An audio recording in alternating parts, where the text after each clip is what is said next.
Welcome to Byte-Sized Tech, where we blend casual conversations with insightful discussions on the latest in technology and gadgets. Glad to be here. Today, we're diving into a really interesting mix of developments. We've got potential big shifts in the smartphone world. Yep, Apple rumors are swirling again. Exactly. And the end of an online communication era, plus even a city built around space dreams. Yeah, that last one's pretty wild. Lots to cover. It's definitely a snapshot of an industry that, well, it never stops moving. Totally. So let's jump right in. First up, Apple. There's this report from the information suggesting a pretty big potential change to how they release iPhones. Oh, yeah. What's the latest thinking there? So the idea is they might stagger the releases, like maybe the pricier iPhone 18 Pro models could land in fall 2026. Okay, the usual Pro time frame. Right. But then the standard iPhone 18 and maybe like a revamped budget one, an iPhone 16 or something, they might wait until spring 2027 for those. Spring 27. That's a significant gap. What's the thinking behind that strategically? Well, you figure lead with the pros, right? Maximize that early revenue from the diehards. Get the high margin stuff out first. Makes sense. And maybe showcase the newest tech without needing massive volume immediately. Exactly. Delaying the standard ones could maybe help differentiate them more clearly or possibly manage the supply chain stuff. It's definitely a different approach for them. Yeah. Usually it's all hands on deck for the fall launch. Yeah. You wonder if it creates more excitement or frustration. That's the question. And it gets even more speculative, the fall 26 launch. Maybe not just the Pro and Pro Max. What else? There's talk of a new iPhone 18 Air, whatever that is, and, okay, maybe even a foldable iPhone. Whoa, okay. A foldable and an Air model alongside the Pros, that's a lot. Right. So does this create like a permanent two-tier iPhone world? And what does that mean for, us consumers? Does the wait for the regular phones feel longer? Or does the foldable pull everyone towards the high end? That foldable could really challenge Samsung and others if Apple finally jumps in. Definitely. But delaying the more accessible models, that seems risky too. People might look elsewhere in that price range. Yeah, Apple's always had that broad appeal. This feels like maybe a big rethink of their strategy. It'll be fascinating to see how it plays out if it actually happens. Okay, shifting gears. From the future to, the past almost. Skype. Microsoft is shutting it down. May 5th, 2025, after 22 years. Wow. End of an era for sure. Remember when Skype was free internet calls? Like the main way. Totally. It feels like ancient history in tech terms, but it was huge. Made video calls and international chats a thing for everyone. Absolutely massive impact. But the landscape just changed so much. Mobile-first stuff, WhatsApp, Zoom. And Microsoft's own Teams, right? They've been pushing everyone towards Teams anyway. Exactly. Integrating it all into their bigger work ecosystem. Skype just kind of got left behind. It's a bit sad, though, thinking back to those early kind of glitchy video calls. Yeah. Pixelated, but amazing at the time. Revolutionary. They are letting users get their chat logs and call history until Jan 2026, so that's something. Good, they're offering that window.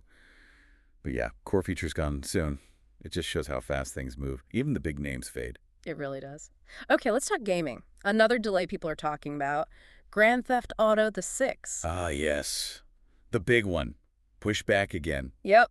Rockstar's now saying May 2026. It was expected, fall 2025? Yeah, that was the window.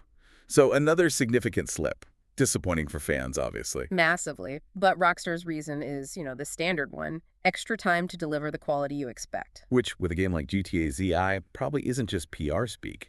The scale of those games is just immense. Oh, totally. The pressure must be insane. Every leak, every rumor. Right. They basically have to get it perfect, given the hype and the money involved. So a delay, while annoying, might be necessary to hit that crazy high bar. You hope so, right? That the extra time really makes it something special. More immersive, more detailed. Fingers crossed. These modern AAA games, the complexity is just off the charts. Okay, now for something completely different, and honestly, kind of wild.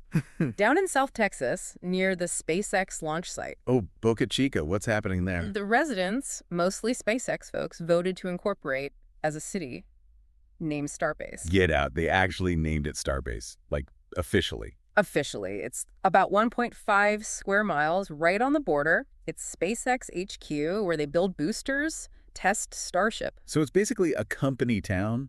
But like a space company town. That's incredible. Isn't it? And you figure having their own city, maybe that helps SpaceX cut through some red tape, more control over local rules, infrastructure. Potentially, yeah. streamline things for their launches and tests. It's such a unique situation. A tech company literally building its own municipality. It sounds like something out of sci-fi, a city dedicated to getting to Mars. It really does. Be interesting to see how that develops. Governance, community, all built around rockets. Definitely one to watch. Okay, let's talk AI for a bit. Kevin Systrom, Instagram co-founder. What are you saying? He's apparently a bit wary of AI chatbots.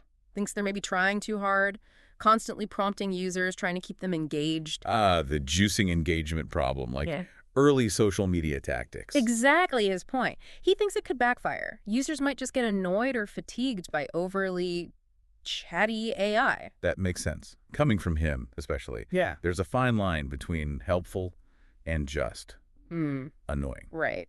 We want AI to be useful, maybe even proactive, but not constantly poking you. Finding that balance seems tricky. Super tricky. How much interaction is genuinely useful versus just, digital noise?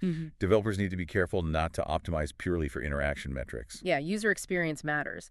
And speaking of AI behavior, OpenAI had a bit of a stumble with GPT-4o. Oh, yeah. What happened there? Apparently they pushed an update, and users felt the AI became, too agreeable.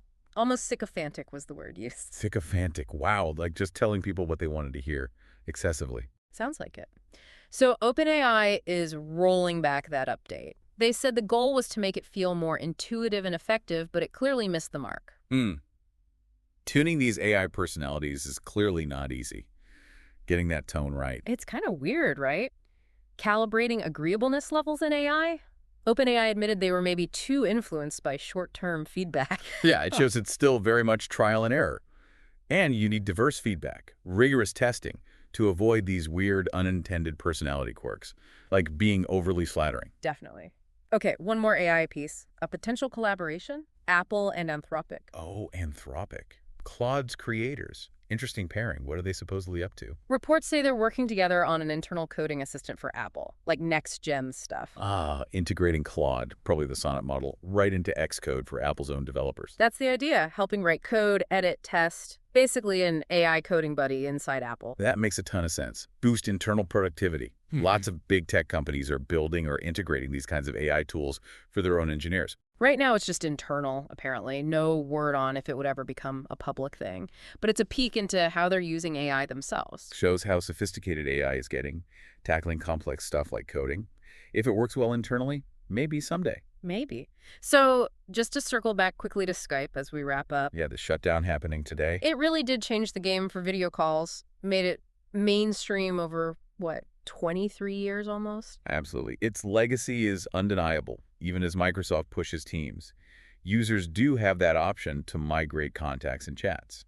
Good reminder. And of course, there are tons of other ways to chat and call now. The market is certainly full of options now, partly thanks to the trail Skype blazed. Well, that brings us to the end of this deep dive. Thanks for tuning in to Byte-Sized Tech. Yeah, great discussion. If you enjoyed the episode, please like, comment, share, and subscribe for more fun tech discussions.